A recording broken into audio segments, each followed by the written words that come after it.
Hi, here we are. It's Be Above Leadership and Bets and my dear, dear friend, Ursula Pottinga. And today we are going to be talking about another issue in our Coaching 101 series, which is setting the direction for the coaching session and how to do that well. So we have some thoughts about that. Right, Ursula? Yeah, really. And it's a really interesting thing. And I have to, out myself that since having this conversation with you, I am realizing that I could probably have a little bit more of this wonderful place that we're going to go to in a moment of integration in my own coaching calls. So I was really pondering, how do I do set the direction for coaching in my coaching calls and what's really happening. Yeah, well, we sort of, in looking at this, we're sort of thinking there's kind of three ways to do it, or two ways to do it, and one way to not do it. And just to, maybe out myself as well, I probably am with her, so I can have a little bit more direction. But it's also been something that has troubled me in the coaching world. And I know there are different views on it. And I've seen it done well, and I've also seen it done really badly. And Ursula and I get coached a lot because we run a coaching school, an advanced coaching school for advanced coaches, advanced coaching in neuroscience. So we get coached by our students. And this is something that can really help or really get in the way. And so I think because I've seen it done not that well sometimes, there are times that I might calibrate to just doing a very light touch. But we wanted to talk about kind of what are the advantages and disadvantages of really coming in and being very clear on the intention and the goals. So should we talk about advantages first, or just maybe advantages? I want to sort of give it a little bit sort of like a subtext, because again, looking at the brain and looking at neuroscience and seeing it from that perspective has actually given me a lot more clarity of where I am, what I'm resisting, first of all, and where I'm over calibrating. So we're going to go into that next. But yeah, so from a personal perspective, and I think you've experienced that as well, I find that when it is not done well, it feels like there can be a very, very strong structure that almost feels like a formula. Yeah, like a script, like I'm being Yep. taken through a script and I'm supposed to have the right answer. And I think part of my rebellion, I wore my polka dot shirt today to be rebellion, for like rebellion. Part of my rebellion against it is this feeling like you're asking me to answer questions. What do I want to get out of this coaching session? How will I know we're on track? How will I know it's been successful? You're asking me to give you the answer to all of these questions before I've even, explored how I feel about anything. I don't know yet. I don't know what I don't know. So you're asking me to go to a future that may not be the future that I actually want once I get into it. So I think that's been my sort of, hold back from that. Like, you're forcing me into a box before I even know what it is I want to, I don't know what I want. I'll know what I want when we get further in the coaching, right? Yeah, no, totally. I totally get that. And I have this similar experience. It's like, well, if I knew what the outcome was, and if I really was very clear about how I knew that I was getting there, I probably wouldn't need any coaching because if I was that clear at the beginning of the session. Exactly. Right. This is clear. Right. Here are my goals. I'm going to write it down and boom, here I am. And then I'm already there. Yeah, that's been my resistance. Totally. And we both come from a coaching school who does not stress this quite as much as some other coaching schools. And we have realized that there are coaching schools who teach this much more specifically than the one that we are more familiar with. And so this was sort of new as we got into training more coaches. So there's that place where it feels very like, for me, if it gets too rigid, we'll talk about this in a minute in terms of the brain, I start feeling like I'm being pushed into a mold that I don't know if it's the right one. Yeah. On the other hand, On the other hand, there is the What? opposite experience. Yes, please tell us about what is it like when we're on the opposite? Well, the other opposite end, which we will discuss in a moment, is also related to the brain, is what we call chaos. And Yep. it's really, it's sort of like, when I'm in that situation being coached by someone, I feel like I'm literally in the jungle, and there's sort of like plants growing everywhere, and there's nobody with a machete who clears the path. And I'm No, kind of lost and wandering. and the coach is wandering around the jungle with you and following every new bird that comes up, and you end up at the end of the coaching session, maybe you've had a really good time in the jungle, but you probably haven't really gotten anywhere. Right? So it can be really fun and an adventure, but it's like it can also be somewhat disorienting. I find that because in the back of my mind, in some way, I think my own brain has a desire to do something. It knows it wants something. It might not be clear what it is, but it knows it wants something. And then Right. when I'm in the jungle of this wonderful coaching experience, it's like I have lost myself. We're not going anywhere. There's no point to this. The other thing, and I've been guilty of this, and I've really been being more rigorous with myself, and this is, and I got no excuse because I've been doing this for 20 years. I trained in 2001, 20 years. I have no excuse, but I find some more rigorous about this. I'll get on the call with the client. We'll do a little check-in. How are you? Sometimes they need to do a little brain dump, and I will get interested in something they say because it's intriguing. It's catnip. It's fascinating. And I'm thinking, we'll start having a conversation about that thing before I've stopped to say, and so I've learned to say, hold on a minute, I'm very intrigued about that, but I want to check in. Is that what you want to talk about today? And really, I would say it's kind of a 50-50 thing, or maybe even 75-25. Often it is, and that's why they're bringing it up. Sometimes it's like, nope, I really need, because I've had this other thing on my mind all week. And clients are so lovely, and they will often just follow me down the bunny trail, even if it isn't what they want to talk about. So I've learned to stop myself. You're nodding. Oh my God, you are speaking. I mean, have you been listening to my coaching calls? I mean, it's just like you are totally intuiting and looking into the space. And I think what I'm realizing here is I do the same thing. I have a check-in and then refer to the assignment of the previous call. Yeah. And that is what is the bunny rabbit trail. That Yeah. then leads into this it can be really, really yummy. And just like you, at some point, I need to stop and say, so this is great for a debrief. Where do you want to go next?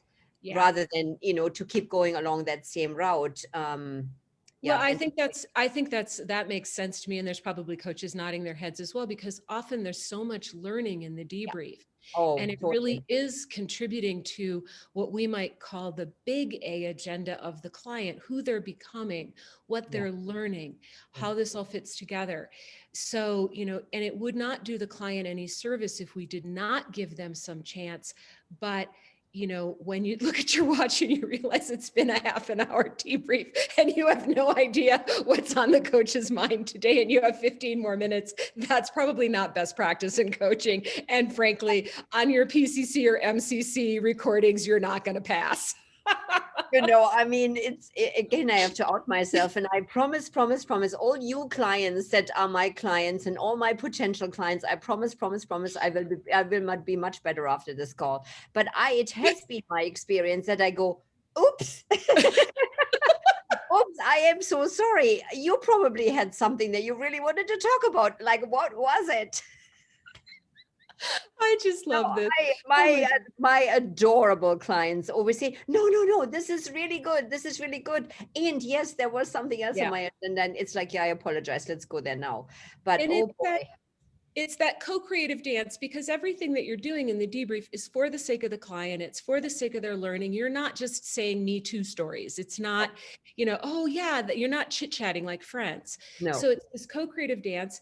And when they're responding and there's a lot of energy, this is a discipline to remember, hold on a minute, how are we focusing this coaching? So let me just share a very, very simple model. And this is, let me go back one.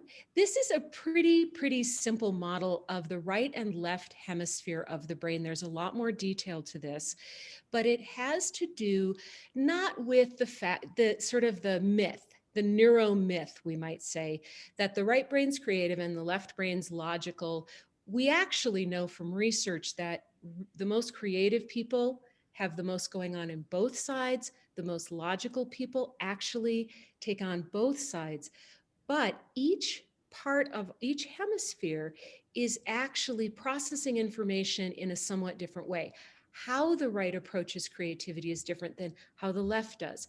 How the right approaches language is different. It's the how and not the what. Yeah. And same with logic. The right sees the big picture, the left sees more of the details. It narrows things down rather than opening them up. And so, as Ursula and I were thinking about this, we also realized that setting the goal and direction for the coaching is not about the what, like to follow the script and say the right things and, lock everybody in. It's really more about how you do it. So, similar to how the hemispheres see the world, it's not the what, it's the how. Yes. So here's our 4 options in how you can do it, right? Well, Yeah. really, I think it's 3. Let's talk about the red words first. Yeah, well, we've already given you some examples from our Yeah. unfortunately somewhat not perfect experiences ourselves. So there's chaos in rigidity. Those are the red words. And really, when we think about the right hemisphere, how it processes information, there's this big picture thinking. When that is over calibrated, it leads into chaos. There's just too much going on, too much coming in. So this is why the right has the chaos word in it. Right. And one of the things we're going to say is I keep reminding myself, it's not really 4 options, even though there's 4 words. It's 3 options, and we'll tell you in a minute. Because what happens, chaos is a result of really not having structure. Mm-hmm. And rigidity is a result of not having freedom. And Yes. so it's either you have the blue words or you can either of the red. And so, I think about a time I was coached, and it was it was too structured. It was so structured that it felt rigid. And when the coach asked me, what do you want to get out of the coaching today? What I said very honestly and from my heart is, I want to have more awareness around this. And that wasn't okay with the coach because there wasn't an act. It wasn't like I want to, and then I'll write the next chapter of my book, or, I'll start exercising. It really was, I really was in a place with the topic where I just needed to understand more of how I felt about it. I needed to bring it more into awareness. That is what I needed. And somehow that kind of tripped a trigger wire in the coach's brain. And she just kept trying to get me into, well, what will be the evidence and what will you do from there? And I kept thinking, I don't know, because I don't have the awareness yet. And I felt like I just was getting into like a Houdini straitjacket and I didn't know how to get out of it. Yeah. That felt like it killed the energy of the coaching rather than containing it so there's a way of containing the energy so it's not wandering in the jungle without killing it. Yeah, and you're speaking very well. A great metaphor of the straight jacket, that rigidity will feel like a straight jacket or a prison or a very tight space. And then the chaos, which, for me was the jungle, without any kind of path in front or in the back. Right. That sort of metaphor of the jungle describes more this chaos space, which then is so open that it is really literally uncontained. It's a free for Absolutely. all. And you don't feel, and you're not being held. And I think when I was to the truth of the matter is Ursula and I, we calibrate a little more to the right side as coaches. Sometimes, not all the time. So, we were joking about that, but the truth is we usually do keep in mind what the client wants and know how to check in. But when I was a very beginning coach, I felt like I was swimming in chaos. I didn't know what tool to use. I didn't know what principle to use. I didn't know what powerful question to ask. I felt like we would wander in the jungle and some of the time we would magically find our way out, but I had no idea what I was doing or how. Yeah, so it's I think for me, these recordings of Coaching 101, I think are really not only just for beginning coaches, that maybe it gives them a little bit more of the neuroscience explanation why we do certain things and why it works. But I also think as an experienced coach, it's such a great reminder that there is a discipline to it all that sometimes, I sort of forget. Yeah, and a reminder of maybe you're doing this really well, and this can tell you a little more of why. Yes. So I had another, one of the reasons we wanted to do this is that I had another coaching from a student just this week. And I thought, oh, that was done so well. And so I brought in the green word here, integration, on the slide, because this is the third option. You can either, not set an agenda, or you can be so tight, you kind of kill the energy, chaos or rigidity, or you can bring in both structure and freedom. And so I got on the call with this lovely, very talented coach, and she asked me, what do you want to get out of today? And I actually, interestingly enough, said it was an emotional topic, something that had just happened, and I didn't have a doing about it. I knew what I needed to do and I felt very good about it, but I didn't know totally how I felt about it. And I wanted to explore that. I wanted to kind of unpack the suitcase. So I said to her, I've got this topic. It's emotional. I just want to know more about how I feel. I want some work with that. She said, absolutely. That sounds absolutely fine. And how will you, what will be, how would you like to feel at the end of the session? I think it was something like that. Like, what's the out? She asked me what I wanted to focus on and then what the outcome was. And I just said to her, I think that if I feel like I have a better understanding of how I feel, that will be very good for me. And she said, that sounds absolutely great. So she didn't back me into a rigid corner with it. But she had some structure. We were definitely focused. And then she had the, co-creative freedom to respond and honor what I wanted without making me feel that what I wanted wasn't right. So I loved it. Or it was too narrowed that Yeah. you couldn't even find that narrow path or the narrow answer for that because you were in a different space. So I really, really like that. The Yeah. And I think, integration of structure and freedom.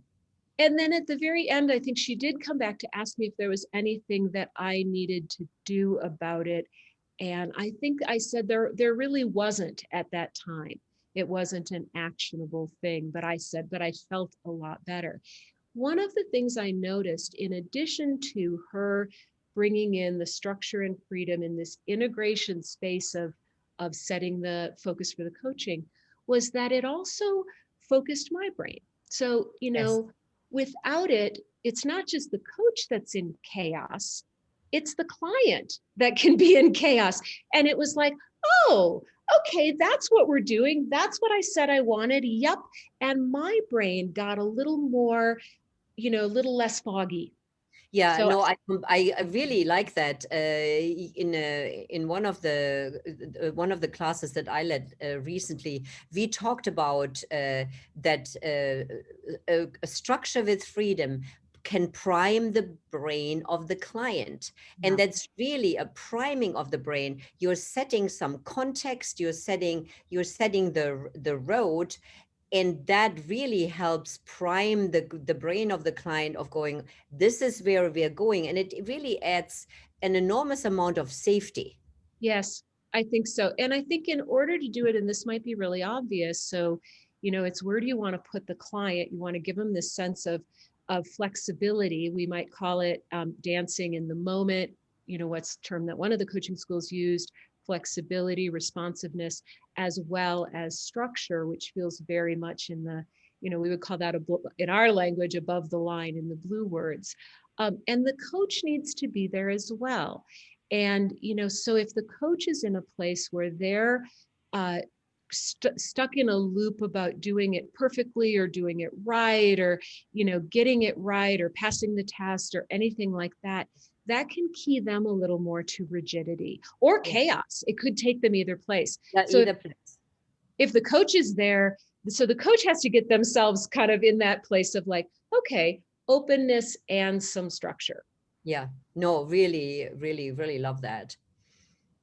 And the other thing I think we could maybe just say quickly, briefly before we wrap up today, is, and I'm curious your thoughts about this, but we're talking about the specific topic of setting the focus, the goals for the coaching, something that you do right away.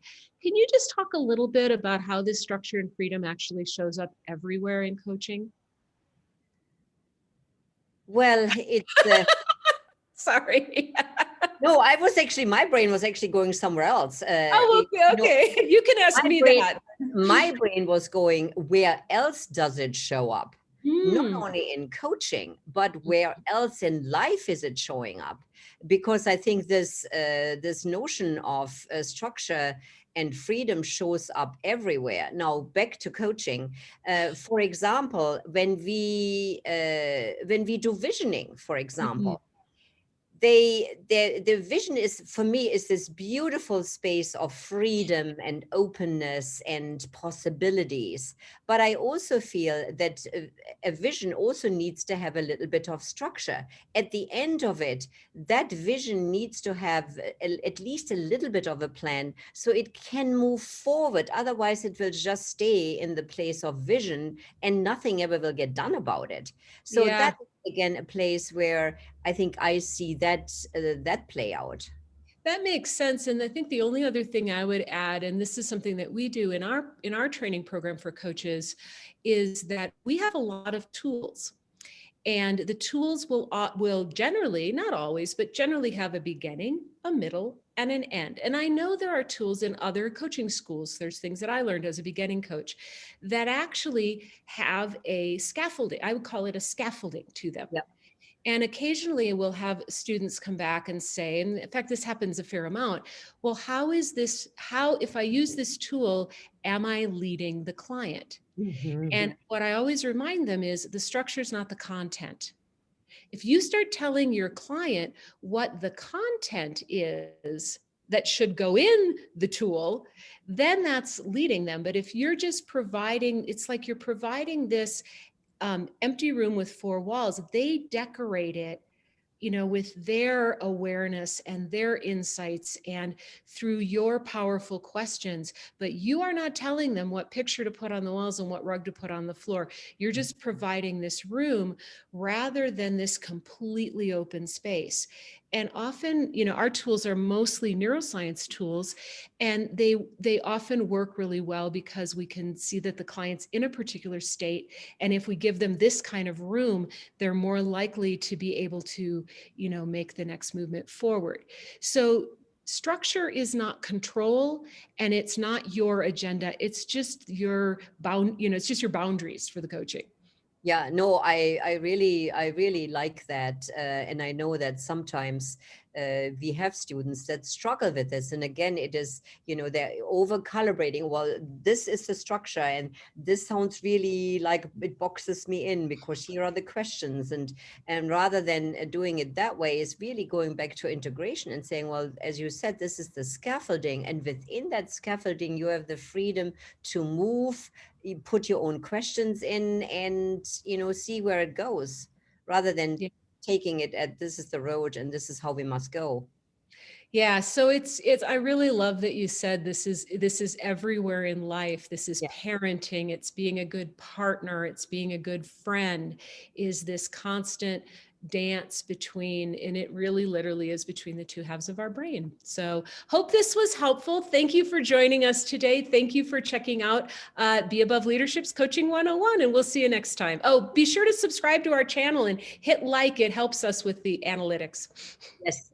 Thank you. Bye-bye. Bye, everybody.